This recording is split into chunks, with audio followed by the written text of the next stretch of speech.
ga uwar ɗakina, uwar ɗakina, Hajiya Khadija matar ta farkin jega. Ka sai ta haka san ki dore na ba ki yankura bukar da jiki wato ran girma. Farin cikin mata yanzu ga Hajiya mai girma, mai taimako da tausayi ban faɗo ƙarya ba. Tana da jin kai magauta ba za ku san komai ba. Farar aniya ku ce laya ba za na ce ƙarya ba.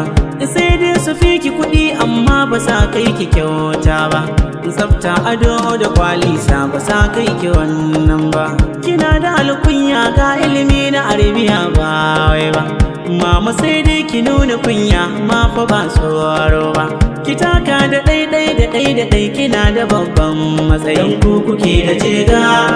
Kin ta da zuga ɗan uba su hanga, dan kin saka su darga sun kasa cinye jinga. Kuma me zai yi cikin taso sha lokaci na kirga.